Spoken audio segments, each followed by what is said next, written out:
శుక్రవారం వచ్చిందంటే చాలు ఇంట్లో పూజ చేయాల్సిందే. ఇంకా నాకు బాగా గుర్తుంది మ్యారేజ్ బిఫోర్ అయితే మాత్రం నేనైతే పూజలు ఎక్కువ చేయకపోతుండే. ఇంకా మా అమ్మ అయితే మాత్రం పూజ చేసి నన్ను మాత్రం గడపని గడగమంటుండే, నీట్‌గా గడగమని అంటూనే పసుపు, కుంకుమ అయితే నిండుగా పెట్టాలని అంటూనే అంత బావుంటది. అట్లా నిండుగా పెడితే గిట లక్ష్మీదేవి ఇంట్లోకి వస్తదని ఊకే చెప్తుండే నాకు మాత్రము. ఇంకా తులసమ్మని గిట పసుపు, కుంకుమ పెడితే నిజంగా ఎంత బావుంటది తెలుసా తులసమ్మని గిట అలంకరిస్తే. ఆ పాజిటివ్ వైబ్రేషన్ ఎందుకో తెలవదు. ఫీలింగ్ అనేది వస్తుంటది. చూస్తుంటేనే ఎంతో హ్యాపీగా అనిపిస్తది. ఇంకా నాదైతే పూజ అయితే కంప్లీట్ అయిపోయింది కదా! ఇప్పుడైతే మాత్రం టిఫిన్ కాడికి వచ్చేసిన దోస.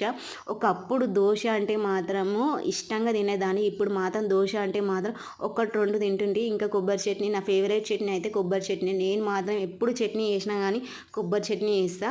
ఇంకా చూడండి ఇవి వచ్చేసి మా బాయికాడ సిద్ధల పండు. చూస్తుంటేనే టెంప్టింగ్‌గా ఉంది కదా! కానీ దీంట్లో ఒక్కటి మాత్రం పండుగ లేదు నిజంగా. ఒక 2, 3 డేస్ అయితే మాత్రం ఆగుతాయి. ఈ వీడియో మాత్రం నచ్చితే లైక్ అండ్ సబ్స్క్రైబ్.